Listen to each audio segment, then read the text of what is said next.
మా వివేకం చిన్నానను ఎవరు చంపారో, ఎవరు చంపించారో ఆయనకు, ఆ దేవుడికి, ఈ జిల్లా ప్రజలందరికీ కూడా తెలుసు ఏం జరిగింది అన్నది.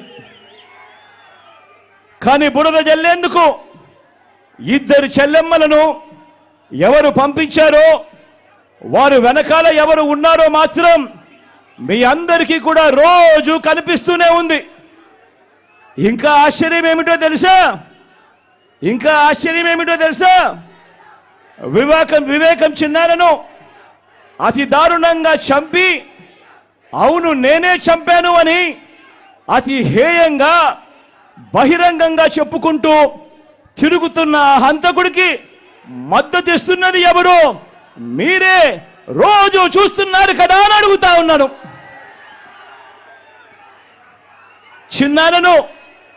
చిన్నారను అన్యాయంగా ఎమ్మెల్సీ ఎన్నికల్లో ఓడించిన వారితోనే, సంఖ్యాబలం లేకపోయినా కూడా ప్రలోభాలతో, అధికార బలంతో ఓడించిన వారితోనే ఈరోజు చట్టా పట్టాలు వేసుకొని తిరుగుతా ఉన్నారు అనంటే దానికి అర్థమేమిటి అని చెప్పి ఈ సందర్భంగా అడుగుతా ఉన్నా.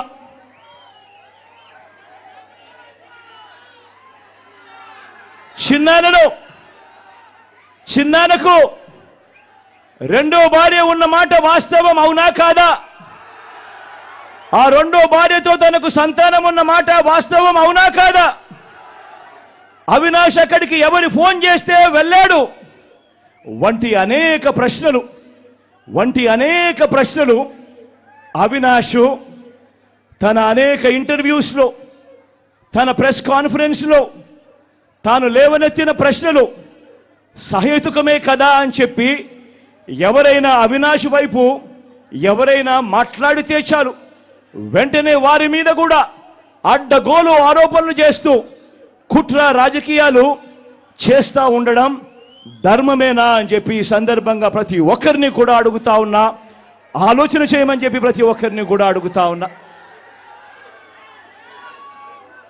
ఇలా చిన్నానను ఓడించిన వారిని గెలిపించాలని తిరగడం కంటే దిగజారుడు రాజకీయాలు ఎక్కడైనా ఉంటాయా అని చెప్పి ఈ సందర్భంగా అడుగుతా ఉన్నా.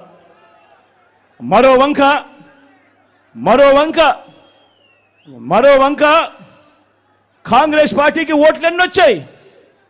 మరో వంక నోటాకు వచ్చినన్ని ఓట్లు కూడా రాని కాంగ్రెస్ పార్టీతో,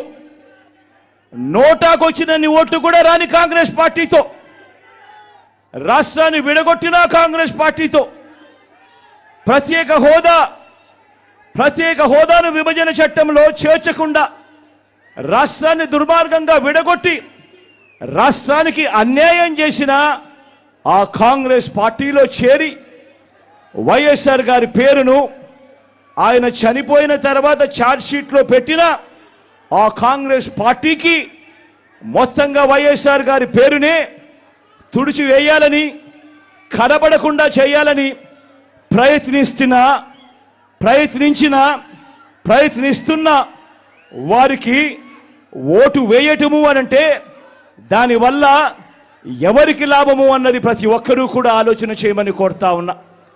అటువంటి కాంగ్రెస్ పార్టీకి ఓటు వేస్తే, మన ఓట్లు చీలిస్తే వచ్చే లాభం బాబుకు, బీజేపీ కూటమికి కాదా అని అడుగుతా ఉన్నాను. ఈ సందర్భంలో నేను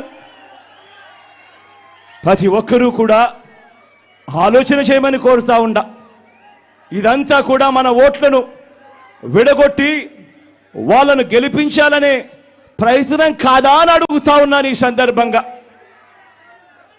అందరూ కూడా ఆలోచన చేయమని కోరుతా ఉన్నా. అసలు ఎవరికి వైఎస్ఆర్ గారి మీద ప్రేమ ఉంది అన్నది ప్రతి ఒక్కరూ కూడా గమనించమని అడుగుతా ఉన్నా, ఆలోచన చేయమని అడుగుతా ఉన్నా. ఎవరికి పులివెందుల కడప గడ్డ మీద ఎవరికి ప్రేమ ఉంది అన్నది ప్రతి ఒక్కరూ కూడా గమనించమని కోరుతా ఉన్నా.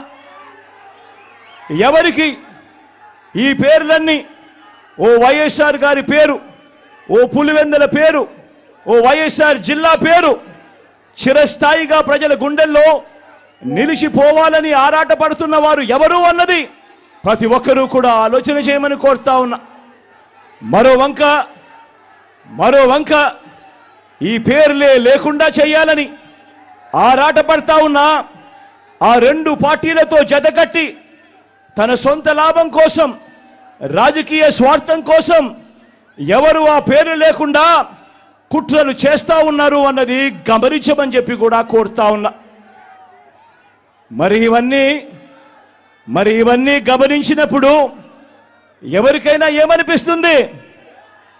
మరి వీరు వైఎస్ఆర్ వారసులా, లేక వైఎస్ఆర్ గారు ఎవరితో బ్రతికుండగా యుద్ధం చేశారో, వైఎస్ఆర్ గారు అభిమానించే ప్రతి గ్రామంలోనూ అభిమానించే వాళ్ళు, ప్రతి గ్రామంలో అభిమానించే కార్యకర్త ఎవరితో అయితే యుద్ధం చేశారో ఆ చంద్రబాబుకు వారసులా అని చెప్పి మీరే ఆలోచన చేయమని చెప్పి ప్రతి ఒక్కరిని కూడా కోరుతా ఉన్నా. పులివెందుల ప్రజలకు, రాష్ట్ర ప్రజలకు కూడా, పులివెందుల ప్రజలకు, రాష్ట్ర ప్రజలకు కూడా, మరీ ముఖ్యంగా నా మీద ఆరోపణలు చేస్తా ఉన్న నా బంధువులకు కూడా ఈ సందర్భంగా ఒక్కటి చెప్పదలుచుకున్నా. ముఖ్యమంత్రిగా దేవుడు మీ బిడ్డకు అధికారం ఇచ్చింది. ముఖ్యమంత్రిగా దేవుడు అధికారాన్ని మీ బిడ్డకి ఇచ్చింది డబ్బులు సంపాదించుకునే దానికోసం కాదు, మీ బిడ్డ డబ్బులు సంపాదించుకునే దానికోసం కాదు, నా కుటుంబ సభ్యులను కోటీశ్వరులను చేసేందుకు కాదు. ఆ దేవుడు మీ బిడ్డకు ఈ ముఖ్యమంత్రి పదవి ఇచ్చింది పేదలందరికీ మంచి చేసేందుకు, ఆ పేదలకు మేలు చేసేందుకు దేవుడు ఈ అధికారాన్ని మీ బిడ్డకిచ్చాడు, మీ జగన్కి ఇచ్చాడు. జగన్ అధికారంలోకి వచ్చిన తర్వాత మమ్మల్ని పక్కన పెట్టాడు అని చెప్పి మాట్లాడుతా ఉన్న నా బంధువులకు ఈ సందర్భంగా తెలియజేస్తా ఉన్నా. మరొక విషయం కూడా నిండు మనసుతో చెప్తా ఉన్నా. వైఎస్ అవినాష్ ఏ తప్పు చేయలేదని నేను బలంగా నమ్మాను కాబట్టే నేను అవినాష్కు టికెట్ ఇచ్చాను.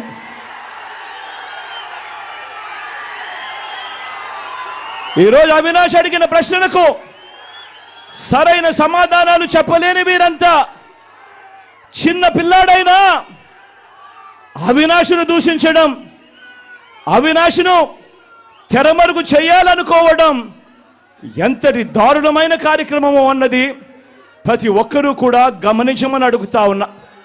మా అందరికన్నా చాలా చిన్నోడు అవినాష్, చాలా చిన్న పిల్లోడు. అటువంటి పిల్లోని జీవితం నాశనం చేయాలని చెప్పి నిజంగా ఇంత పెద్ద వాళ్ళందరూ కూడా కుట్రల్లో భాగమవుతా ఉన్నారంటే నిజంగా వీళ్ళంతా మనుషులేనా అని చెప్పి సందర్భంగా అడుగుతా ఉన్నా.